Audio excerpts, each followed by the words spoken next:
ማህሌታ ያሬድ ለኢትዮጵያ አብያተ ክርስቲያናት ታላላቅ የዜማ ድርሰቶችን ያበረከተ ሊቅ ነው። ሊቁ መንፈሳዊ ዜማዎችን ከደረሰ በኋላ ልዩ ልዩ ስልቶችን አውጥቷል። ዜማዎቹም ውበትን፣ ጣዕምንና ተመስጦን አስተባብረው በመያዛቸውና ራሱን በተፈጥሮ ድምፀ መልካም በመሆኑ በዜማው ሲያንጎራጉር የሰሚዎቹን ሕሊና ይማርክ ነበር። ማህሌታ ያሬድ ቅኔን ከዜማዎቹ ጋር አያይዞ ለመድረስ ሞክሯል። ለማስረጃም ያህል ከራሱ አስተያየት ጋር ጥቂቶቹን ቅኔዎች ከድጓው ውስጥ ጽፏል። ማህሌታ ያሬድ የዜማ ድርሰቶቹን ሐዲስና ብሉይን ስሜትና ጣዕምን በሚያስጨብጡ የዜማ ቅርጾች አቃሞና አዛምዶ በማደራጀቱ ተወዳጆች አድርጎ አስተላልፎልናል። ስለዚህም የዜማ አባት ወይም ምንጭ ሆኖ ሲታሰበን ይኖራል። ያሬድ ዜማዎች በሕግ የሚዜሙ ባለምልክቶች ናቸው። ያሬድ ዛሬ ቤተ ክርስቲያን በዝማሬና በመሐሌት የምትጠቀምባቸውን የዜማ መጻሕፍትን ደረሰ። ያሬድ የደረሳቸው የዜማ አይነቶች ግዕዝ፣ አራራይ፣ ዕዝል ይባላሉ። ለሦስቱም ማኅተው፣ ዋዜማ፣ ምልጣን፣ እስመ ለዓለም፣ አቡን፣ ቅንዋት፣ ሰላም የሚባሉ ስሞች አሏቸው።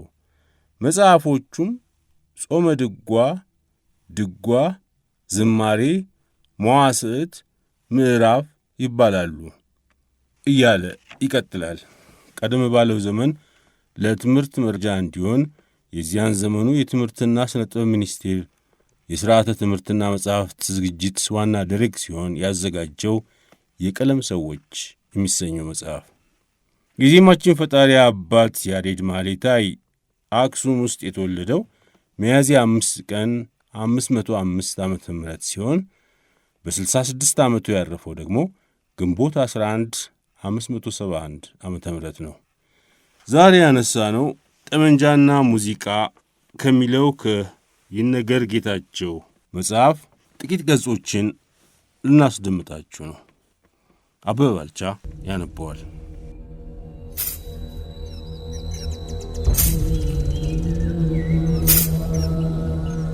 ጠመንጃና ሙዚቃ፣ ሙዚቃ ታሪክና ፖለቲካ፣ ይነገር ጌታቸው ማዕረግ።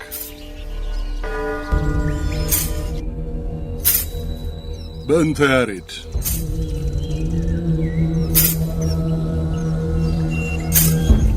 ለቅዱስ ያሬድ ይህ ዓለም በመላ አንድ ትልቅ ማህሌት ነው። ጓለ ገብረ ዮሐንስ። በስድስተኛው መቶ ክፍለ ዘመን ሁለተኛ አጋማሽ የአክሱም ስልጣኔ እንግዳ ጠባይ ይስተዋልበት ጀመር። ፐርሺያዎች የደቡብ አረቢያን ባህር ዳርቻዎች ሲቆጣጠሩ ትልቁ ግዛት ከቀሪው ዓለም እየተነጠለ ሄደ። በመጨረሻም ለብህትውና እጁን ሰጠ። እንዲህ ያለው ብህትውና የዋሊደር እንጂ የአገሬውን ሕዝብ ልቦና መጎብኘቱ አልቀረም። ለውጡ ከዓለሙ ወደ መንፈሳዊ ብቻ አልነበረም። ይልቁንስ የአገሩ 1500 ዓመት ታሪክና ትውፊት የተሸመነው በዚህ ጥለት ነው፣ በያሬዳዊ መንፈስ። የኢትዮጵያ ስልጣኔ ሌላ ስሙ ያሬዳዊ መንፈስ ነው። ይህ መንፈስ አንድም የኢየሩሳሌምና ሶሪያ ጋብቻ የአብራክ ውጤት ሲሆን፣ አንድም የቀደመው ትውፊት እስረኛ ነው። ለአይተን እንመልከታቸው።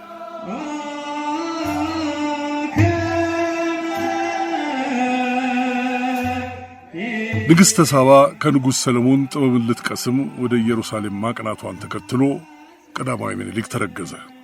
ተወልዶ ነፍስ ሲያውቅም አባቴን መጎብኘት አለብኝ ብሎ ወደዛው ተጓዘ።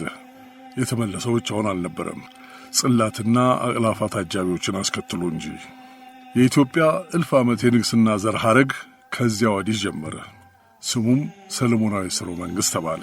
ይህ ሥርወ መንግሥት እንደ ሌላው ዓለም የፖለቲካና ታሪክ እስረኛ ብቻ አይደለም፣ የአገሬው ባህልም ተቀርቶበታል።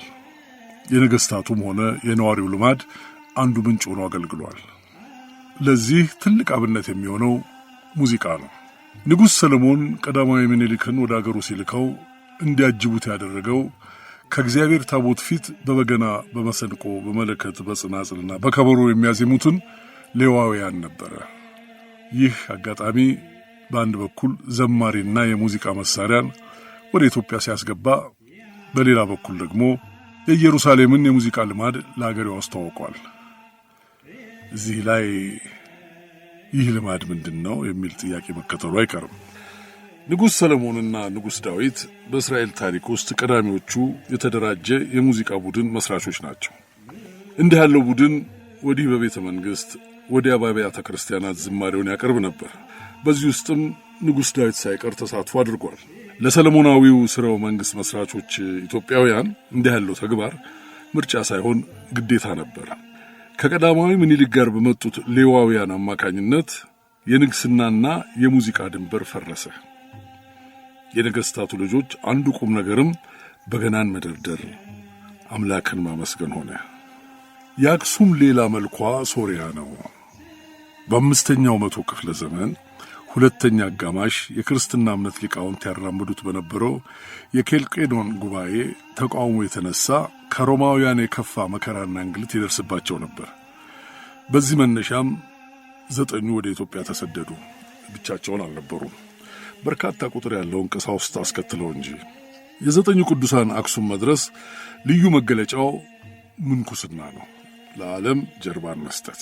ይህ ጠባይ የያሬዳዊው መንፈስ ሌላኛ ገጽ ነው። ቅዱስ ያሬድ እንደ ሰው እድገቱም ሆነ ህልፈቱ በዚህ የዘመን አውድ ውስጥ ነው። ይህ ደግሞ የጊዜ እስረኛ ያደርገዋል።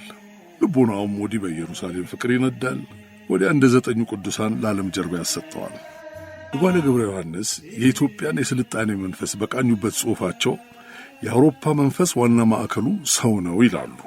ፓታጎረስን ዋቢ በማድረግም ላሉት ነገሮች መኖራቸው ለሌሉት ነገሮችም አለመኖራቸው ዋናው መወሰኛ መስፈርቱ ሰው ነው፣ ይህም አንትሮፖሴንትሪክ ይባላል ሲሉ ያስረዳሉ። የኢትዮጵያ የስልጣኔ መንፈስ ግን ከዚህ ይለያል። ሰው ፍጡር ስለሆነ ማነጻጸሪያው ራሱ ሰው ሊሆን አይችልም ይላል። ስልጣኑንም ለአምላክ ይተዋል። እጓለ ይህን መንፈስ የኢትዮጵያ ስልጣኔ ወይም የያሬድ መንፈስ ቴዎሴንትሪክ ይሉታል። ብያኔያቸው የሚያግባባ ቢሆንም የያሬድ መንፈስ ግን ከፍ ብለን እንደጠቀስነው ራሱን ችሎ ብቻ የሚቆም አይመስልም። ይልቁንስ ሊቁ ካደገበት የዘመን አውድ ይቀዳል። ለዚህ ነው የኢትዮጵያ ስልጣኔ እንደ ዳዊት መዝሙር ጆሮን የተከለ አይሰማምን፣ ዓይንን የሠራው አያይምን ለማለት የሚዳዳው። የዓለሙም ሥርዓት ዋና ማዕከል ተፈጣሪ ሳይሆን ፈጣሪ ነው የሚለው። እንዲህ ያለው ዓለምን የመመልከቻ መነጽር የአገሩን ሀብት ቁሳዊ ሳይሆን መንፈሳዊ ያደርገዋል። የነገሮች ምህዋር ሁሉ ክርስትና እንዲሆን ያስገድዳል። የአገሬው ፍልስፍና ዋና አምዱ ክርስትና ብቻ ሳይሆን ምንኩስናን የሚሰብክ ክርስትና መሆኑ ደግሞ ለዓለም እጅጉን ግድ ያሳጣል። የዳግማዊ አጼ አልአሚድ፣ የአጼ ካሌብ፣ የአጼ ገብረ መስቀልና የአጼ ገበዝ ስልጣን ለቆ ገዳም መግባትም ለዚህ አብነት ይሆናል። ሕዝቡም ቢሆን ከሁለቱ አንጻሮች አልወጣም። ማኅበረ ፖለቲካውን ስዩመ እግዚአብሔር ብሎ ያጸናል። ዕውቀትና ስነ ምግባሩን፣ ሞራልና ስነ ጥበቡን ለአንድ አምላኩ ያስገዛል። ለቅዱስ ያሬድ ይህ ዓለም በመላ አንድ ትልቅ ማህሌት ነው እንዲሉ ጓለ ገብረ ዮሐንስ። እንዲህ ያለው ሙዚቃዊ አረዳድ በሰሜን ኢትዮጵያ በ13ኛው መቶ ክፍለ ዘመን የነገሱትን አጼ ዳዊት በገና ሲዞ የቤተ ክርስቲያን አገልጋይ እስከ መሆን ያድርስ እንጂ በእስላማዊ ሱልጣኔቶችም የተለመደ ነበር። በ10ኛው መቶ ክፍለ ዘመን ሐረርን የገዙት ሱልጣን ሐቢብ ኢብን በግዛታቸው ዓለማዊ ዘፈንን ከልክለው አምላካዊ ምስጋና ብቻ ፈቅደዋል። የኢትዮጵያ ሙዚቃ አስቀድመን እንደገለጽ ነው ቀዳሚ ጉልህ ጠባዩ ማህሌታዊ መሆኑ ነው። ይህ ደግሞ ካለ ማህሌተ ያሬድ የሚታሰብ አይደለም። የአጼ ገብረ መስቀል ወዳጅ የሆነው ቅዱስ ያሬድ ከንጉሱ ጋር በተዘዋወረባቸው አካባቢዎች ሁሉ ዜማን አስተምሯል። ገድሉ እንደሚያትተው በጣና ቂርቆስ ገዳም በርካታ ደቀ መዛሙርት አፍርቷል። ድጓ የተባለውንም ድርሰቱንም አዘጋጅቷል። ይሁንና አጼ ገብረ መስቀል ወደ ጎንደር በማቅናታቸው የደረሰውን ድጓ ዜማ ሳያዘጋጅለት ወደዛው ተሻገረ። በጎንደርም ዙራምባ የዜማ ቤትን መስርቶ የጀመረውን ድርሰት ለማጠናቀቅ ጣረ። ነገር ግን ንጉሱ ዳግም ወደ አክሱም በመመለሳቸው እርሱም ተከተላቸው። የዜማው ሊቅ 14ቱን ቅዳሴያተ ዜማ ያጠናውና ምዕራፍ የተባለ ታዋቂ ሥራውን ለመድረስ የበቃውም በዚህ ጊዜ ነበር። የቅዱስ ያሬድ የዜማ ድርሰቶች ግዕዝ፣ እዝልና አራራይ በሚል በሶስት የሚከፈሉ ሲሆኑ ድምጾቹንም የሚገልጽባቸው የራሱ ምልክቶች ኖታ አዘጋጅቶ ነበር። በዚህ የተነሳም የጀመረው የሙዚቃ ትምህርትም ሆነ የዜማው አበርክቶ በዘመናዊው ዓለም ሚዛንም ቢሆን ሲታይ እጅግ አስገራሚ ተደርጎ ይቆጠራል። ይህ ደግሞ የኋለኞቹን ነገሥታትን ቀልብ መሳቡ አልቀረም። የአባቶቼን የጥንት ግዛት አስመልሳለሁ ብሎ ወደ ደቡብ ኢትዮጵያ የተሻገረው ንጉሥ አምደ ጽዮን ያሬዳዊ ዜማዎችን ሰሜን ዘለል እንዲሆኑ ትልቅ ጥረት አድርጓል። በመካከለኛው ዘመን ስነ ጽሑፍ ውስጥ አይነተኛ ሚናን የተጫወተው ንጉሥ ዘርዓ ያዕቆብም የበኩሉን ድርሻ ተጫውቷል። ይሁንና የያሬዳዊ ዜማዎች መስፋፋት በግራኝ አህመድ ጦርነት መከፈት ተደናቀፈ። ከአጼ ልብነ ድንግል ህልፈት በኋላም የክርስቲያኑ መንግሥት መዳከም መስፋፋቱን ገታው። ይህን የተረዱት አጼ ገላውዲዮስም ዙፋኑን ሲቆናጠጡ ካተኮሩባቸው ጉዳዮች አንዱ የቤተ ክርስቲያን ዜማ ነበር። በዚህ መነሻም የቤተ መንግሥቱ ሊቃውንት አዛዥ ጌራና አዛዥ ራጉኤል ከጦርነቱ ውድመት የተረፉትን ያሬድ ዜማዎች ዳግም እንዲጽፉና እንዲያደራጁ አደረጉ። የንጉሥ ሰርጸ ድንግል ተሳትፎ ግን ስጋትም የነበረው ይመስላል። አጼ ሰርጸ ድንግል የትኛውም ተማሪ የድጓን ምልክት ሳይጨምር ሳይቀንስ የማወቅ ግዴታ አለበት ስለማለታቸው ተዘግቧል። ይህንን ለማስመስከርም ቤተልሔም የተባለው የድጓ ማስመስከሪያ በንጉሡ ትእዛዝ ሳይገነባ እንዳልቀረ ይታመናል። በኪነ ሕንፃ ውበት የደመቀውና ለሥነ ጥበብ ትኩረት የሰጠው የጎንደር ዘመነ መንግሥትም ለአገሬው የሙዚቃ ልማድ ምቹ መደላድልን መፍጠሩ አልቀረም። አጼ ኢያሱ ከዚያ በፊት ታይቶ በማይታወቅ ሁኔታ ለቤተ ክርስቲያን ሙዚቀኞች ሊቀ ሊቃውንት እና ሊቀ ማእምራን የሚል የማዕረግ ስም እስከ መስጠት ደረሱ። የዘመነ መሳፍንት የእርስ በርስ ጦርነት ያቀዘቀዘው የያሬድ ሙዚቃዊ እንቅስቃሴ ዳግማዊ አጼ ቴዎድሮስ ሥልጣነ መንበሩን ሲጨብጡም እንደ ቀድሞ መሆን አልቻለም። ንጉሡ የቤተ ክርስቲያን አገልጋዮችን ቁጥር ሲወስኑ የተነሳው ቅሬታ በሌላም ማጉረምረም ታጀበ። ዳግማዊ ቴዎድሮስ ለቤተ ክርስቲያን አገልግሎት ብቻ ይውሉ የነበሩትን መለከት፣ እምቢልታና ነጋሪት ለጦርነት መቀስቀሻ ተጠቀሟቸው። እንዲህ ያለው አዲስ ፈለግ በጊዜው የቤተ ክርስቲያኗን መገልገያዎች ያረከሰና የንጉሡንም ጸረ ኦርቶዶክስነት ያሳየ ነው ቢባልም በቀጣዮቹ ነገሥታትም ግን አልተገታም። እስከ ሰለሞናዊ ሥርወ መንግሥቱ ፍጻሜ በያዝ ለቀቅ ቀጠለ። የቅዱስ ያሬድ ዜማ ድርሰቶች እርሱ በጀመረው የማስተማር ፍኖት ተጠናክረው በነገሥታቱ ድጋፍ ታጅበው ከዛሬ ዘመን ቢደርሱም በተለያዩ ወቅቶች ግን ከነቀፌታ አላመለጡም። ቀዳሚ ማስረጃ በድጓው መጽሐፍ መግቢያ ላይ የሰፈረው ሐሳብ ነው። ጸሐፊው አንዳንድ አገልጋዮች የቅዱስ ያሬድ ዜማ በሌሎች አሃት ቤተ ክርስቲያናት ውስጥ የሌለ በመሆኑ በሙሉ ልባቸው እንዳልተቀበሉት ይጠቅሳል። በምላሹም የወደደ ይማር፣ ያልወደደ ይተው፣ በእግዚአብሔር ማህሌትና ምስጋና ላይ ስድብ ይናገር ዘንድ ማን ያስገደደው ሲል ይቋጫል። በቅዱስ ያሬድ የዜማ ድርሰቶች ላይ የግራ ቀኝ ክርክር እንዲደረግ በማድረግ በኩል የአጼ እስክንድርን ያህል ታሪክ ያለው መሪ ማግኘት ያዳግታል። ንጉሡ አስረሰ ክርስቶስ የሚባል ሰው በማህሌተ ያሬድ ላይ የለየለት ተቃውሞ በማሰማቱ የሊቃውንት ጉባኤ እንዲካሄድ አድርገዋል። በዚህም የቅዱስ ያሬድ ድርሰት ከቤተ ክርስቲያኗ አስተምህሮም ሆነ ከ80 አሃዱ የሚጣረስ ነገር ስለሌለው ተቀባይነቱ ተረጋግጧል።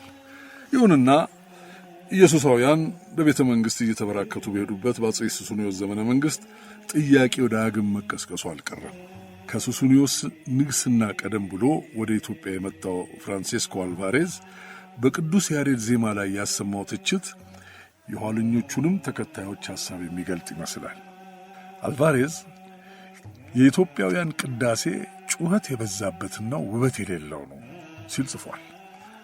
ትችቱ የካቶሊካውያን ዝማሬ እንዲስፋፋ ለሚጥሩት ኢየሱሳውያን ውሎ አድሮ ምቹ መደላድል መፍጠሩ አልቀረም።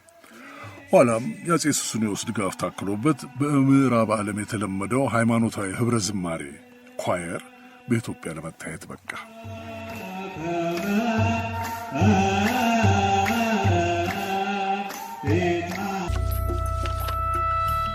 አሁን ደግሞ ወደ ይነገር ጌታቸው ጠመንጃና ሙዚቃ መጽሐፍ የአበበ ባልቻ ትረካ እንመለሳለን።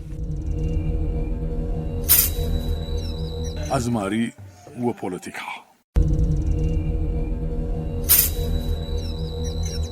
ቅዱስ ያሬድ የመንፈሳዊው ብቻ ሳይሆን የኢትዮጵያ ዓለማዊ ሙዚቃም መሠረት ነው። ይህም አንድም ከከዋኙ ጋር ሲተሳሰር፣ አንድም ከዜማው ውርርሱ ይመነጫል። በኢትዮጵያ ሙዚቃ ውስጥ ሰፊ ስፍራ የሚይዘው አዝማሪ አጀማመሩ እንዴት ያለ እንደሆነ ቁርጥ ያለ መልስ ማግኘት ቢያዳግትም በጊዜ ሂደት ግን የቤተ ክርስቲያን ዜማን የተማሩ ሰዎች መናኸሪያ መሆኑ አልቀረም። እንዲህ ያለው ገለጻ በ1762 ኢትዮጵያን የጎበኘውን ጀምስ ብሩስ ግነት የበዛበት ሀተታ ያስታውሳል። ብሩስ በቤገንድር ታዘብኩት ባለው ጦርነት ላይ 10,000 የሚሆኑ ወታደሮች መሳተፋቸውን ገልጾ እነዚህ የሰራዊት አባላት በሙሉ ክህነት የነበራቸው ናቸው ይላል። ሐሳቡ አስቀድመን እንደጠቀስነው ኩሸት ያለው ይመስልም አንድ ነገር ግን ይጠቁማል። እርሱም በጊዜው በተለያየ የሙያ መስክ ውስጥ ያለው ሕዝብ በስፋት ክህነት የነበረው መሆኑን ነው። ይህ ደግሞ በዜማ ቤት ያለፈ ጠቢብነት ሲጨመርበት በሙዚቃው ሙያ ላይ ከሁሉም ልቆ መታየቱ አያከራክርም። የኢትዮጵያ ኦርቶዶክስ ተዋሕዶ ቤተ ክርስቲያን ለዓለማዊ ሙዚቃ እድገት መሠረት የሆነችው በዜማ ቤቷ አእላፈ ድምፃውያንን ስታፈራ በመኖሯ ብቻ አይደለም። ይልቁንስ የአገሪቱ ዋና ዋና የሙዚቃ ቅኝቶች የሚመነጩት ከመንፈሳዊ ዜማዎች ነው። ይህ ብቻም አይደለም። አዝማሪዎች የድምፅ አጠቃቀም ቴክኒክ እና የዜማ አካሄዱን በወጉ የሚለዩት በቀጥታም ሆነ በተዘዋዋሪ ከዜማ ቤት ባገኙት ዕውቀት ነው። የአዝማሪ ትውፊት ጉልህ ጠባዩ ከዓለማዊ ሙዚቃ ጋር ይተሳሰር እንጂ በታሪክ ውስጥ ያለው ድርሻ ግን ከዚህም ከፍ ይላል። ወዲህ ኢትዮጵያ ነጻነቷን ጠብቃ እንድትኖር የማይተካ ሚና ሲጫወት፣ ወዲያ የታሪክ ዘጋቢነት ድርሻን ይዞ ድርሳናትን እስከ መገዳደር ይደርሳል። በዘመናዊው የኢትዮጵያ ታሪክ ውስጥ የአገሬውን ሕዝብ ጀግንነት በማሳየት በኩል ከአድዋም የላቀ ድርሻ የነበረው ጦርነት የተካሄደው ጉንደትና ጉራ ላይ ነው። በዚህ ጦርነት ግብፅ የቀደመ ሽንፈቷን ለመበቀል የመጣችው ብቻዋን ሳይሆን በአሜሪካ የእርስ በርስ ጦርነት ውስጥ በተሳተፉ ልምድ ያላቸው የምዕራቡ ዓለም ጄኔራሎች እየተመራች ነበር። በጦር መሳሪያም ቢሆን ሁለቱ ተፋላሚ ወገኖች ለንጽጽር የሚቀርቡ አልነበሩም። ይሁንና ኢትዮጵያውያን የጉንደትን ጦርነት ግማሽ ቀንም ሳይወስድባቸው አሸነፉ። ጉራ ላይም በዘመናዊ መሳሪያ የተደራጀው የግብፅ ጦር ከ3 ቀናት በላይ መዋጋት አልቻለም። ሲልቪያ ፓንክረስት ለዚህ የአገሬው ድል ትልቅ አስተዋጽኦ ያበረከቱት አዝማሪዎች ናቸው ይላሉ። አንድም እየተዋጉ አንድም የደከመውን እያበረቱ። የአዝማሪዎች ሚና በጦርነት ውስጥ ቁልፍ የሚባለው ስነ ልቦናዊ የበላይነትን ስለሚፈጥር ብቻ አይደለም። ይልቁንስ የኢትዮጵያ ታሪክ ቀዳሚ ዘጋቢዎች እነዚሁ የሙዚቃ ሰዎች ናቸው። መነሻችንን የዘመናዊ ኢትዮጵያ መሠረታን አድርገን ነገሩን በወግ ለመቃኘት እንሞክር። ካሳ ኃይሉ የዘመነ መሳፍንት ተገዳዳሪዎቹን አንድ ባንድ ከረታ በኋላ በእርሱና በዙፋኑ መካከል የነበረው ትልቁ አጥር የራስ አሊ ጦር ነበር። በመሆኑም ለማይቀረው ንግስና በአማቹ በእቴጌ መነን ላይ ጨከነ። ራስ አሊ እናቱ ከካሳ ጋር ስትፋለም እሱ ጎጃም በመሆኑ አስቀድሞ የላከው ደጃች ጎሹን ነበር። ሰራዊቱ የቋራውን ካሳ ድል እንደሚያደርገው ቅንጣት ታህል እንኳን ጥርጣሬ የነበረው አይመስልም። ለዚህ ደግሞ ጣፈጭ የተባለው የደጃች ጎሹ የግል አዝማሪ ያሰማው ዜማ ዋቢ ይሆናል። ያንጓብባል እንጂ መች ይዋጋል ካሳ፣ ወርደህ ጥመድበት በሽምብራው ማሳ። ህዳር 19 ቀን 1845 ራስ አሊን ይታደጋዋል የተባለው ደጃች ጎሹ ጉራምባ ላይ ወደቀ። በፍጹም ንቀት አንተ የኮሶ ሻጭ ልጅ አሁን አትቆየኝም የሚል መልእክትን ለካሳ የላከው የፊት አውራሪው ጠምሬ ጦርም ተፈታ። የቋራው ካሳ በድሉ ላይ ድልን ደርቦ የካቲት 3 ቀን 1847 ደጃቹቤን ደረስጌ ላይ አሸነፈ። ለንግስናው ወደ ጎንደር ለመመለስ እንኳን ትዕግስት አልነበረውም። ደረስጌ ማርያም ገብቶ ዳግማዊ ቴዎድሮስ ንጉሠ ነገሥት ዘኢትዮጵያ ለመባል በቃ። ትናንት በንቀት ያዩት ሁሉ ውሎ ይደር እንጂ ከፊቱ መቆማቸው አልቀረም። ከነዚህ መካከል አንዱ አዝማሪው ጣፈጭ ነበር። ይቅርታ አገኛለሁ ብሎ እንዲህ አንጎራጎረ። አወይ የእግዚአብሔር ቁጣ፣ አወይ አምላክ ቁጣ፣ አፎዳጁን ያማል የሚሰራው ሲያጣ፣ በትር ይገባዋል የአዝማሪ ቀልባጣ። ንጉሡ ርኅራኄ አልነበረውም። በራሱ ላይ ፈርዷልና ገረፉት አላቸው። እንደተባሉትም አድርገው ገደሉት። ዳግማዊ ቴዎድሮስ ዙፋኑን ከተቆጣጠረ በኋላ ወደ ሸዋ ለመሻገር መቋመጡ አልቀረም። በዚህ አስቀድሞ ወደ ወሎ ተሻገረ። የሸዋ ንጉሥ ኃይለ መለኮት ዳግማዊ ቴዎድሮስ ሰራዊቱን ይዞ መምጣቱን በሰማ ጊዜ ከሕመሙ ጋር እየታገለ ለመዋጋት ተዘጋጀ። ይሁንና ሞት ቀደመው። እንዲህ ያለው አሳዛኝ አጋጣሚ ትንሹን ልጅ ምኒልክ በአፄ ቴዎድሮስ እጅ እንዲወድቅ አደረገው። ንጉሡ የሙርኮውን ልጅ ይዞ ወደ መቅደላ ቢመለስም በአስተዳደግ ግን አልበደለውም። ልዑልነቱን አምኖ ይበልጥ አቀረበው እንጂ። ይህ ነጻነትም ውሎ ሲያድር ወደ አባቱ አገር ዓይኑ እንዲያማትር ገፋፋው። ዋናው ምክንያት ግን ከዚህም የጠነከረ ነበር። ሪቻርድ ግሪንፊልድ እንደሚለው ዳግማዊ ቴዎድሮስ የትዳር አጋሩ በሞት ከተነጠቀ በኋላ አመሉ በጭካኔ ተሞላ። የምኒልክ ዋና ስጋት ይኸው የንጉሡ ጠባይ ለውጥና ጭካኔ ሆነ። ስለዚህም በአንድ ቀን ስህተት ከመሞት በአንድ ቀን ድፍረት ሕይወቱን አስይዞ ወደ አገሩ ለመሻገር ቆረጠ። ሴራው ተሳክቶም ወደ ሸዋ ተሻገረ። ነገር ግን የሸዋ የጦር አበጋዝ በዛብህ ስልጣኑን ለኃይለ መለኮት ልጅ የመመለስ ፍላጎት አልነበረውም። ሰራዊቱን ሰብስቦ ጦሩን ይሰብቅ ጀመር። በዚህ ጊዜ እናት አይዋጁ የተባለች ዕውቅ አዝማሪ እንዲህ ብላ ተጫወተች። ማን ነው ብላችሁ ነው ጦራችሁ መሳሉ? የጌታችሁ ልጅ ነው፣ ኧረ በስመ አብ በሉ። ይህን ጊዜ ከንጉሥ ኃይለ መለኮት ልጅ ጋር ለመዋጋት የተዘጋጀው ሰራዊት ከምኒልክ ጋር መዋጋቱን ትቶ ወደ እርሱ ይከት ጀመር። የምኒልክ የአባቱን ዙፋን መመኘት ከዛ በኋላ ዳግም ነፍስ ዘራ።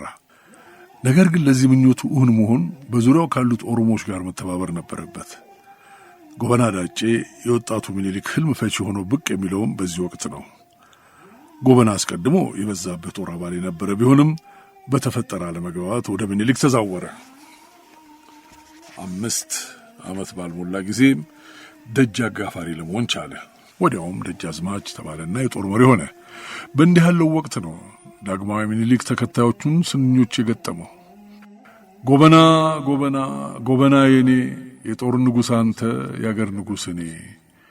አፄ ምኒልክ ስንኞች ከከፊል ስጋትና ከከፊል ሚናን መጠቆም የተወለዱ ናቸው። ጎበና የጦር አዛዡ ከሆነ በኋላ በአስደናቂ ተጋድሎ በርካታ አካባቢዎችን ወደ ማዕከላዊ መንግስት እንዲጠቃለሉ አድርጓል። ይሁንና ሰፊ ግዛትን በድል አድራጊነት መቆጣጠሩ አድናቆትን ብቻ ሳይሆን ለቤተ መንግስቱም ስጋትንም ፈጠረ። ደቻሳ አበበ ጎበና ወታደራዊና ፖለቲካዊ ሕይወት በተሰኘ መጽሐፉ ይህ ፍርሃት መፈንቅለ መንግስት አድርጎ በዳግማዊ ምኒልክ መንበር ላይ ይነግሳል እስከሚል የደረሰ እንደነበር ይገልጻል። ከላይ የተጠቀሱት የአፄ ምኒልክ ስንኞችም ከእንዲህ ያለው ስጋት የመነጩና የጦሩ መሪ ዙፋኑን እንዳይመኝ የሚያስታውሱ ነበሩ። ጎበና ወዲህ በንጉሡ ዓይን በጥርጣሬ ሲታይ፣ ወዲያ በሚወስዳቸው ወታደራዊ ዘመቻዎችም ወታደሩ አልፎ አልፎ ቅሬታ ያሰማበት እንደነበር ይጠቀሳል። ለዚህ የራስ ጎበናን ጦር ተከትላ በቤንሻንጉል ጉሙዝ ዘመቻ ላይ የተሳተፈችው ዋስላዬ የተባለችው የቤት ሰራተኛና አዚያሚ ያሰማችውን ጉርጉሮ ዋቢ መሆኑ አይቀርም። ዋስላዬ የራስ ጎበና ልጅ ወዳጅ ጎበና አገልጋይና አዝማሪ የነበረ ሲሆን በቤንሻንጉሉ ዘመቻ የነበረውን የወታደሩን እልቂትና እንግልት ተመልክታ ተከታዮቹን ስንኞች አሰምታለች። ምን ታቦት አለና ታስለምናላችሁ? ምን ንጉሥ አለና ትታጠቃላችሁ? ምን ራስ አለና ትከተላላችሁ? ዲያብሎስ በበቅሎ ሲሄድ እያያችሁ። ዋስላዬ ራስ ጎበናን በጠንካራ ቃላት ብትወርፋቸውም ቂም አልያዙባትም። እንደውም ጥያቄው የእሷ ብቻ እንዳልሆነ አውቀው ሰራዊታቸውን ከጉሙዝ ዘመቻ ወደ መንደር እንዲመለስ አድርገዋል። አዝማሪዎች በፖለቲካ ታሪካችን ውስጥ ወታደራዊ የሥነ ልቦና ዝግጁነትን በመፍጠርና ዘጋቢ በመሆን ጉልህ አሻራቸውን ቢያኖሩም አበርክቷቸው ግን በሁለት ጉዳዮች ብቻ የታጠረ አይደለም። ለአብነት ያህል የፖለቲካ ውሳኔዎችን መንቀፋቸው የተለመደ ነበር። የሸዋዎቹ ሴት አዝማሪዎች ጦጢትና ጣዲቄ ለዚህ ማሳያ ይሆናሉ። የሳህለ ሥላሴ የቤተ መንግሥት አዝማሪ የነበረችውና ጦጢት በሚል ቅጽል ስም የምትታወቀው አሟዲት ንጉሡ ከአውሮፓውያኑ ጋር የነበራቸው መቀራረብ የጣማት አይመስልም። ስለሆነም የእንግሊዝ ልዑክ በቤተ መንግሥት ግብዣ በሚደረግለት ወቅት ስራዋን ስታቀርብ ተከታዮችን ስንኞች አሰማች። አረ ያሳዩትም አገርን እንግዳ የኋላ የኋላ ያመጣል ዕዳ ያንተንስ ጋሻ ማንም አይደፍሮ ለልጅ ልጅ ይተርፋል በኋላ ዕዳው። የአሟዲት ስንኞች በጊዜው እብድ የሚል ስም ቢያሰጣትም የዋሊደር እንጂ ትንቢቷ በሳህለ ሥላሴ ልጅ ልጅ አፄ ምኒልክ መንበር ላይ በጣሊያን ወረራ ወቅት ተገለጠ። በዚህ ወቅትም ጣዲቄ የተባለችው ሌላዋ የቤተ መንግሥት አዝማሪ ስሟ ናኘ። እዚህ ላይ የእቴጌ ጣይቱ ሙዚቃ ወዳጅነትና በገና ደርዳሪነትም አብሮ ይነሳል። ንግሥቲቱ የትዳር አጋሯ ዳግማዊ ምኒልክ ሕይወት ባለፈ ሰዓት እንዳንጎራጎረችው የሚታመኑት ተከታይ ስንኞችም ተራ መብሰልሰል ብቻ ሳይሆኑ ጥልቅ ስሜት ያረበበባቸው መሆኑ ሊካድ አይችልም። ነጋሪት ማስነፋት ነበረ ስራችን፣ እምቢልታ ማስነፋት ነበረ ስራችን፣ መለከት ማስነፋት ነበረ ስራችን። ሰው መሆን አይቀርም ደረሰ ተራችን።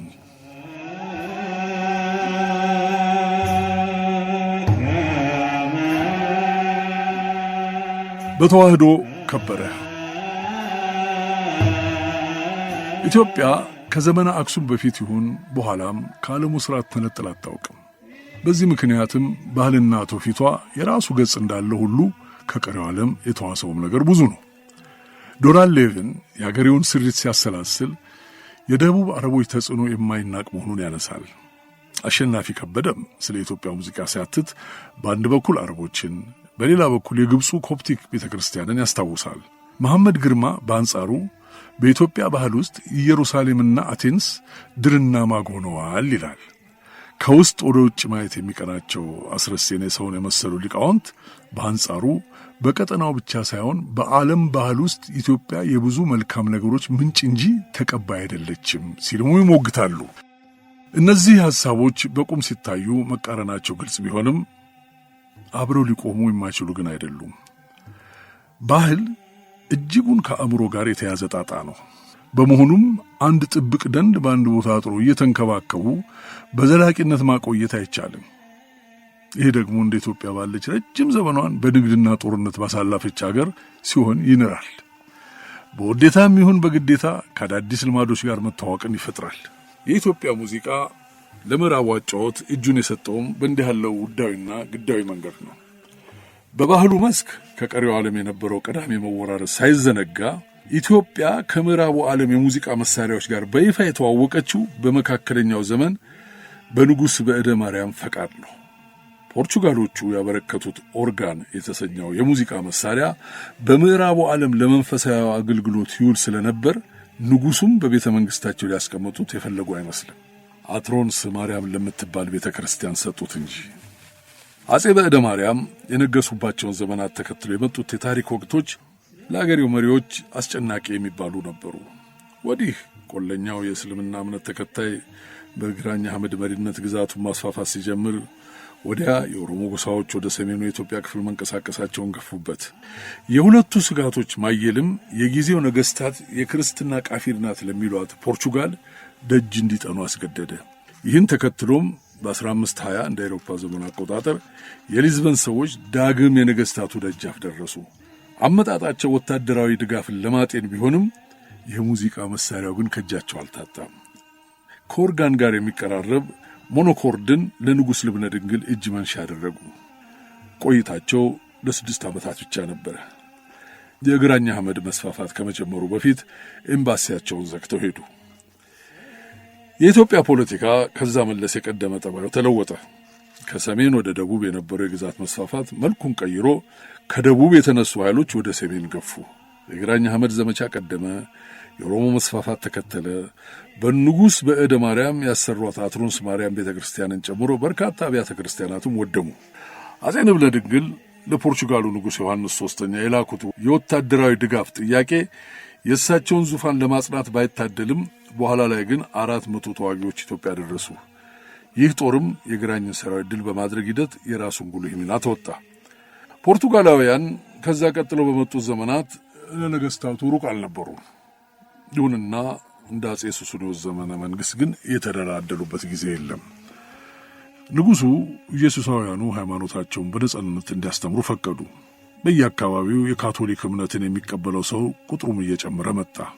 በ1624 እንደ አውሮፓውያኖቹ አቆጣጠር አባ ሉዊስ ካርዴራ የተባለው ቄስ ኢትዮጵያ ደረሰ። አባ ካርዴራ ሰባኪ ብቻ ሳይሆን የሙዚቃ መሳሪያዎችንም በወጉ የሚጫወት ቄስ ነው።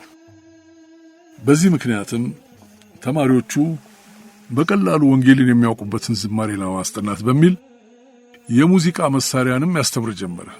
እነዚህ ተማሪዎች ፈጽሞ አዲስ የሚሆንባቸውን የምዕራቡ ዓለም የሙዚቃ መሳሪያ እንዴት እንደለመዱት የሚታወቅ ነገር ባይኖርም አንዳንድ አገር አሳሾች ግን የአባ ካርዴራ ተማሪዎች ለንጉሥ ሱስንዮስና መኳንንቱ ሙዚቃ ማቅረባቸውን ዘግበዋል።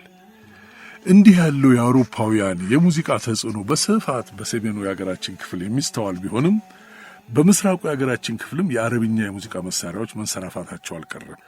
ፍራንሲስ ፋልሴቶ ስሙን ያልጠቀሰውን አገር አሳሽ ዋቢ አድርጎ በ1887 ሐረር ውስጥ የግብፃውያን ትራምፔት እንደነበረ ጽፏል።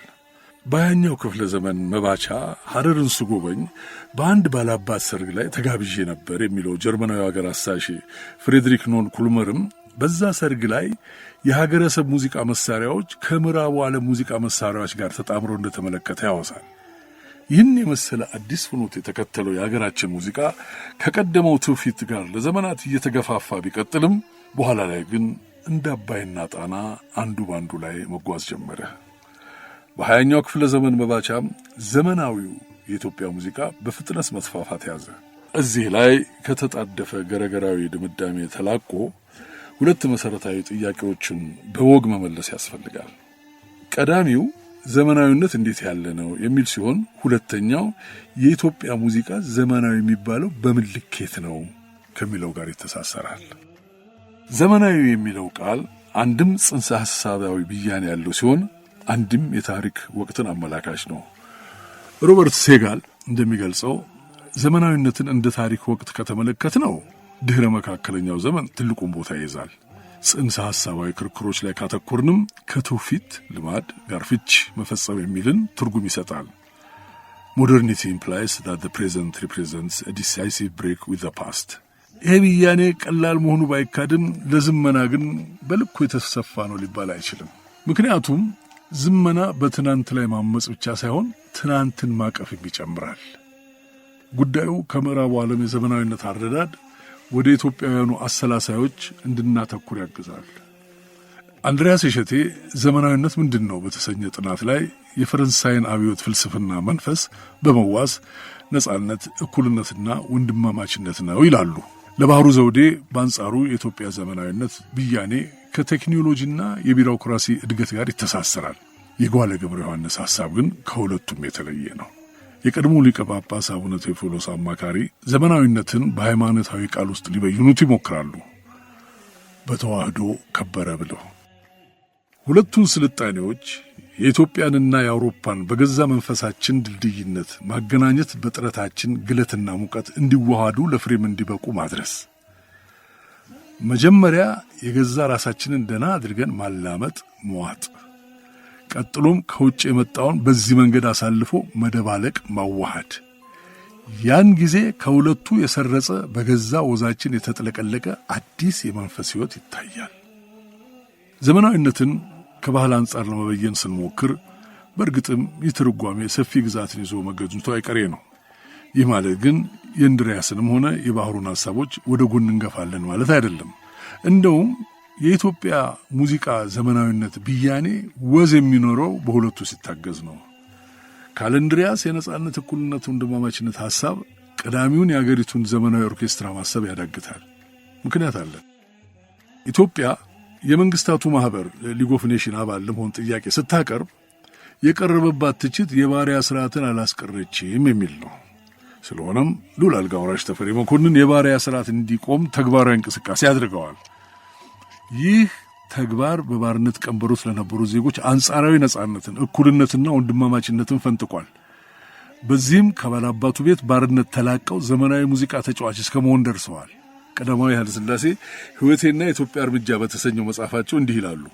ከነዚህም ነጻ ከወጡ ባሪያዎች ብዙዎቹ ከስዊዝ ሀገር የቀጠርነው ሙሴ አንድሬ ኒኮ የሙዚቃ ትምህርት አስተምሯቸው ነበርና ትምህርታቸውን ሲጨርሱ የወታደር ልብስ አልብሰን ንጹሕ መኖሪያ ቤት አሰተናቸው ይኖሩ ነበረ።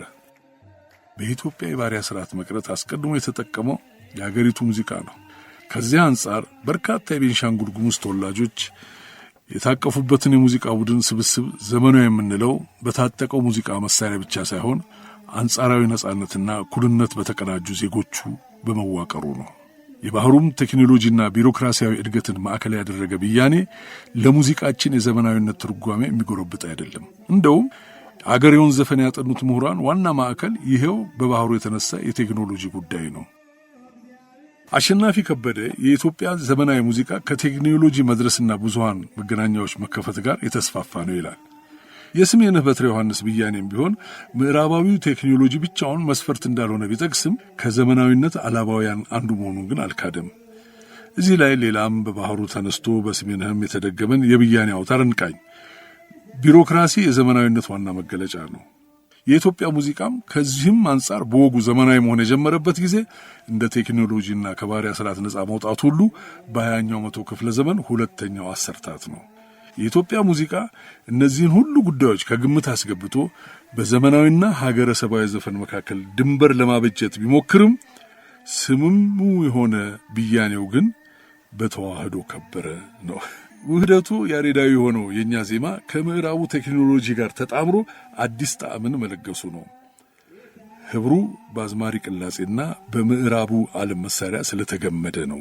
መቀየጡ የሙዚቀኞቻችንን ነጻነት ማወጁ ብቻ ሳይሆን ለሀገሬው ነጻነትም ከመፋለሙ ይመነጫል።